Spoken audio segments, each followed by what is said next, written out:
નમસ્કાર દર્શક મિત્રો, હું છું રૂપલ લુણીચિયા. સંપૂર્ણ ન્યૂઝમાં આપનું સ્વાગત છે.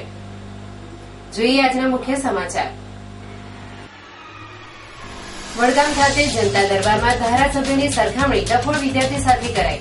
ઓબીસી એકતા મંચના અલ્પેશ ઠાકોરે પ્રજાના પ્રશ્ને સીએમ સાથે જનતા દરબાર યોજવાની કરી જાહેરાત.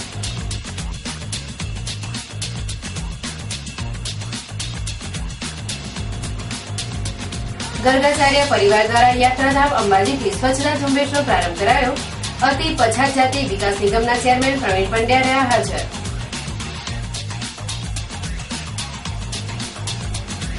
પાલનપુરમાં પ્રસૂતિના બનાવમાં બેદરકારી દાખવનાર તબીબ સામે ફરિયાદ દાખલ કરવા રજૂઆત. ડોક્ટરની બેદરકારીથી મહિલાનું મોત નીપજ્યું હોવાના આક્ષેપો. સંપૂર્ણ ન્યૂઝ આપની આંગળીના ટેરવે. ઇન્ટરનેટ ઉપર સંપૂર્ણ ન્યૂઝ જોવા લોગઇન કરો www.youtube.com/sampoorna-news. જોઈએ સમાચારો વિગતવાર.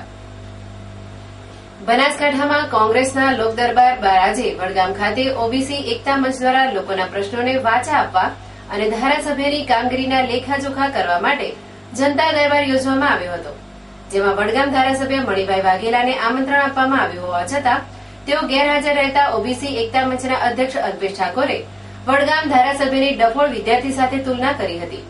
સાથે ગુજરાત સરકાર ઉપર આક્રોશ પ્રહાર કર્યા હતા. ઓબીસી એકતા મંચના અધ્યક્ષ અને ઠાકોર નેતા અલ્પેશ ઠાકોરના અધ્યક્ષ સ્થાને આજે વડગામ ખાતેથી જનતા દરબારનો પ્રારંભ કરાયો છે. આ જનતા દરબારમાં પ્રજાના પ્રતિનિધિ એવા ધારાસભ્યોએ પોતાના મત વિસ્તાર માટે શું કામગીરી કરી અને લોક પ્રશ્નો માટે કેટલા સજાગ છે તે જાણવા માટે જનતા દરબારમાં ધારાસભ્યોને આમંત્રણ આપવામાં આવી રહ્યા છે. જેમાં વડગામ ખાતેથી શરૂ થયેલા પ્રથમ જનતા દરબારમાં આમંત્રણ આપવા છતાં ધારાસભ્ય મણિભાઈ વાઘેલા ગેરહાજર રહેતા લોકોમાં નારાજગી ફેલાઈ હતી. જોકે ઓબીસી મંચના અલ્પેશ ઠાકોરે વડગામ ધારાસભ્યને 90% ફેલ અને 89% પ્રજાનો મત ધારાસભ્યના વિરોધમાં હોવાનું ગણાવ્યું હતું.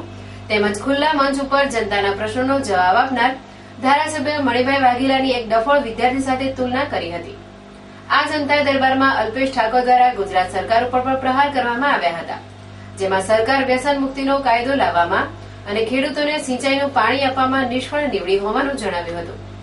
આ જનતા દરબારમાં અલ્પેશ ઠાકોરે જનતા દરબારના અંતિમ ચરણમાં ગુજરાતના મુખ્યમંત્રી સાથે જનતા દરબાર યોજવાની જાહેરાત કરી હતી. સાથે લોકોના પ્રશ્નો સાંભળી તેમની રજૂઆતોને હલ કરવાની ખાતરી આપી હતી. આમ ઓબીસી મંચના પ્રથમ જનતા દરબારમાં વડગામ ધારાસભ્ય લોક પ્રશ્નોથી બચવા ગેરહાજર રહેતા લોકોમાં નારાજગી ફેલાઈ હતી. ગામડે ગામડે 200થી વધારે બૂથોનો સર્વે કર્યો હતો અને સર્વેના માધ્યમથી લોકપ્રતિનિધિ કયા પ્રકારની કામગીરી કરે છે, કેવા પ્રકારના છે, એનો એક જાણવાનો પ્રયત્ન કર્યો તમને. અને એના માધ્યમથી જ્યારે અમે લોકોને જાણવાનો પ્રયત્ન કર્યો કે ધારાસભ્ય શ્રી ફોન ઉપાડે છે, તમારી પીડા સાંભળે છે, તમારા આરોગ્ય, શિક્ષણ, વ્યસન મુક્તિ અને ખેડૂતના પ્રશ્નો માટે લડે છે અને ન્યાય કરવાનો પ્રયત્ન કરે છે, તો અમારી પાસે જે સર્વેના આંકડા આવ્યા એ ચોંકાવનારા હતા કે 2% માર્કિંગ મળ્યું અમને. અને ઘણા લોકો એવું કહ્યું કે અમે ધારાસભ્યશ્રીને જોયા પણ નથી, એ અમે જાણતા પણ નથી. એટલે એક લોકપ્રતિનિધિ કેવો હોવો જોઈએ? લોકપ્રતિનિધિ લોકોની પીડા સમજી શકે, પ્રજાની પીડા સાંભળીને પીડાને દૂર કરવાનો પ્રયત્ન કરે. પરંતુ અહીંયા તો લોકપ્રતિનિધિ જે પીડા આપવાનો પ્રયત્ન કરી રહ્યા છે. પહેલા પણ કહ્યું કે જનતા એ નેતાની જનતા છે, ને જનતા આજે પોકાર કરી રહી છે, જનતા આક્રંદ કરી રહી છે, અને જનતા દુઃખી છે. પણ જનતાનો અવાજ જેને જન્મ આપ્યો છે એના કાન સુધી નથી પહોંચતો. એટલે આ જનતા અને જે એનું બાળક છે એ બંનેને મિલાપ કરવાનો અમે પ્રયાસ કર્યો છે. આ જનતા દરબારના માધ્યમથી આ નેતાઓને સુધારવાનો એક પ્રયત્ન કરી રહ્યા છે. પ્રજાની પીડા દૂર કરવા માટે આ નેતાઓ જાગૃત બને અને જે જનતા અને નેતા વચ્ચેની જે ખાઈ જે વધી રહી છે ખાઈ પૂરવાનો પ્રયત્ન કરી રહ્યા છે. પરંતુ આ જનતા દરબારના માધ્યમથી પ્રજાની પીડા સાંભળીને પીડાને દૂર કરવાનો એક પ્રયાસ કરી રહ્યા છે. વડગામ તાલુકાની 1.5 લાખ જેટલી પબ્લિક છે. તમે લોકો કેટલા લોકો સુધી પહોંચ્યા છો અને કઈ પ્રકારનો સર્વે છે? કહ્યું ને કે 200થી વધારે બૂથોમાં અમે સર્વે કર્યો છે. એટલે એના ટોકન લોકો છે, પરંતુ ગામના પ્રતિષ્ઠિત ગામના સમજી લોકોને અમે સમજવાનો પ્રયત્ન કર્યો છે. એટલે 1.5 લાખ લોકોની તો અમે સર્વે નથી કરી શક્યા, પણ 5 થી 6 હજાર લોકો સુધી અમે પહોંચી શક્યા છીએ. એટલે 5 થી 6 હજાર લોકો એક એક ગામના એવું માનીએ છીએ કે આ સાચો અવાજ નીકળ્યો છે. અને સાચો અવાજને નેતા નહીં સમજે તો આવનારા સમયની અંદર આ અવાજ પરિવર્તન પણ લઈ શકે છે. એટલે નેતાએ આક્ષેપ પ્રત્યાક્ષેપ કરવાના બદલે કેટલાક એવું કહે છે કે અલ્પેશ ઠાકોર ભારતીય જનતા પાર્ટીનો છે, અલ્પેશ ઠાકોર કોંગ્રેસનો માણસ છે. પરંતુ આપને કહી દઉં, અલ્પેશ ઠાકોર પ્રજાનો માણસ છે, અલ્પેશ ઠાકોર પીડિતનો માણસ છે, અલ્પેશ ઠાકોર એ સમાજનો માણસ છે. હું કોઈ પાર્ટીનો નથી, પણ 100% એ અન્યાય થતો હોય, જ્યાં પીડા હશે, ત્યાં દુઃખ હશે, ત્યાં અલ્પેશ ઠાકોર. આગામી સમયમાં શું કાર્યક્રમ છે? આગામી સમયમાં વાવ વિધાનસભા છે અને ગુજરાતની 182 વિધાનસભાઓમાં જનતા દરબાર દર 10 દિવસે એક જનતા દરબાર થશે અને ગુજરાતની નવી દિશા નવા પ્રશ્નો જાણવાનો પ્રયત્ન કરીશું. પ્રયત્ન એટલો જ છે કે 2017ની અંદર 182ની અંદર પ્રજાનું કામ કરી શકે, પ્રજાની પીડા દૂર કરી શકે, ઈમાનદાર નેતાઓ આવે, આ એનો પ્રયાસ છે. જવાહર નવોદય વિદ્યાલયમાં એડમિશન માટે તાજેતરમાં લેવાયેલી પરીક્ષામાં મોટો છબરડો થયો હોવાનું બહાર આવ્યું છે, જેમાં અનુસૂચિત જાતિ વર્ગના વિદ્યાર્થીને ઓબીસી કેટેગરીમાં પાસ કરી દેવાતા ઉહાપોહ સર્જાયો છે. જવાહર નવોદય વિદ્યાલય દાંતીવાડામાં ધોરણ 5માં પ્રવેશ માટે તાજેતરમાં પરીક્ષા લેવામાં આવી હતી, જેમાં ગઢના એક અનુસૂચિત જાતિના વિદ્યાર્થીએ પરીક્ષા આપી હતી. જો કે વિદ્યાર્થી હોશિયાર હોય આ પરીક્ષામાં પાસ થયો હતો, પરંતુ તેને જવાહર નવોદયમાં પ્રવેશ મળી શક્યો નથી, કેમ કે પરીક્ષા વખતે આ વિદ્યાર્થીના ફોર્મમાં એસસી ના બદલે ઓબીસી કેટેગરી લખી દેવામાં આવતા વિદ્યાર્થી પરીક્ષામાં પાસ તો થઈ ગયો, પરંતુ અધિકારીઓની લાપરવાહીના કારણે એક એસસી ના વિદ્યાર્થીને ઓબીસી કેટેગરીમાં ઉત્તીર્ણ કરાતા તે શાળાના પ્રવેશથી વંચિત રહી ગયો છે, જેના કારણે જવાહર નવોદયમાં અભ્યાસનું સ્વપ્ન રોડાઈ જવા પામ્યું છે. જો કે પરીક્ષા સમયે જવાબદાર તંત્રની લાપરવાહીના કારણે એક ઉત્તીર્ણ થયેલ વિદ્યાર્થીને પ્રવેશ મળી શક્યો નથી, માટે જિલ્લા કલેક્ટર પરીક્ષામાં મસમોટી ભૂલ કરનારાઓ સામે કડક હાથે કાર્યવાહી કરે તે જરૂરી છે.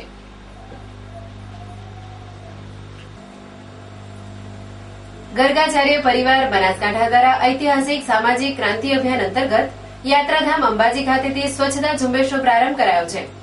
સમાજમાં જાગૃતિ લાવવા માટે ગરગાચાર્ય પરિવાર દ્વારા અનેક કાર્યક્રમો યોજવામાં આવી રહ્યા છે, જેમાં સરકાર દ્વારા મહાત્મા ગાંધીની 150મી જન્મજયંતિ નિમિત્તે રાષ્ટ્રવ્યાપી સ્વચ્છતા અભિયાન હાથ ધરવામાં આવ્યું છે.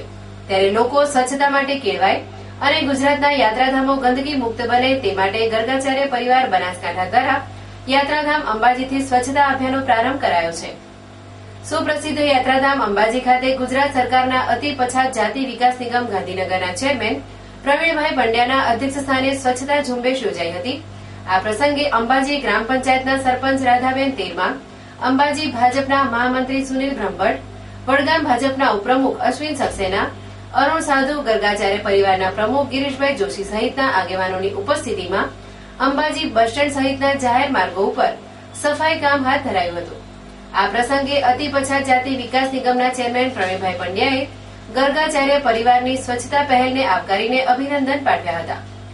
સ્વચ્છતા ત્યાં પ્રભુતા સૂત્રને સાર્થક કરવા માટે યાત્રાધામ અંબાજી ખાતે યોજવામાં આવેલ સફાઈ ઝુંબેશમાં દીપજ્યોત યુવા ટ્રસ્ટના પ્રમુખ દીપક ચાંદ્રેઠિયા, બિલ્ડર હસમુખભાઈ પટેલ, અનિલ પંડ્યા, મુકુલ કટારિયા, અજીત શાસ્ત્રી, પ્રવીણ ચોરસિયા, બાડમેરના મેવાડા ગરગા કૃષ્ણારામ ગરગા, કૌશિક શ્રીમાળી, અશોક શ્રીમાળી, દશરથ શ્રીમાળી, જગદીશ નાગર, મહેન્દ્ર પંડ્યા સહિતના આગેવાનો હાજર રહ્યા હતા.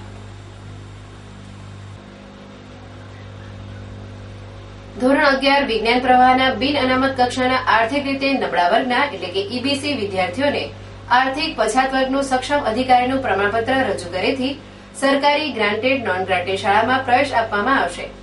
તારીખ 7/6/2016 સુધી જિલ્લા શિક્ષણાધિકારીની કચેરી જોરાવર પેલેસ પાલનપુર ખાતે ફોર્મનું વિતરણ થશે અને ભરેલા ફોર્મ તમામ આધારની પ્રમાણિત નકલ સાથે જિલ્લા શિક્ષણાધિકારીની કચેરીએ તારીખ 7/6/2016 સુધી જમા કરાવવાના રહેશે.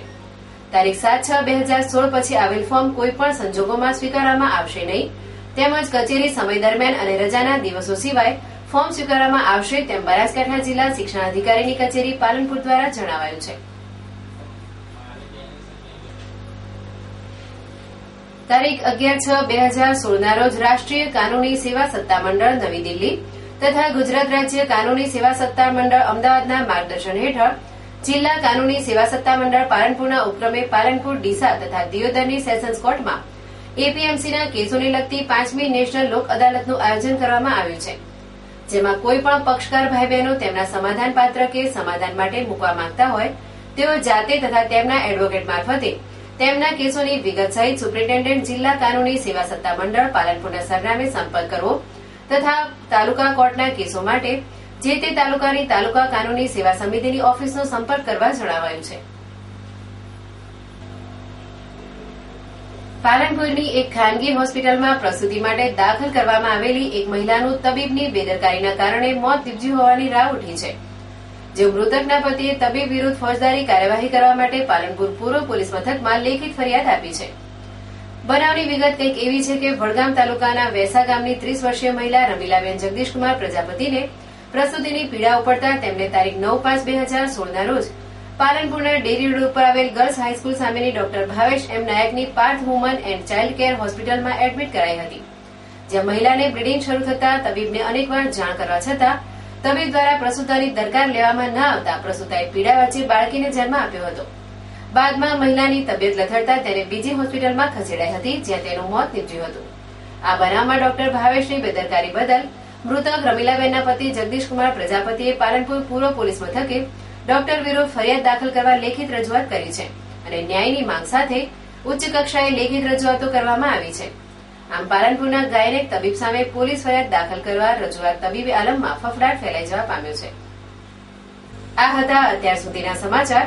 વધુ સમાચાર સાથે ફરી મળીશું. નમસ્કાર.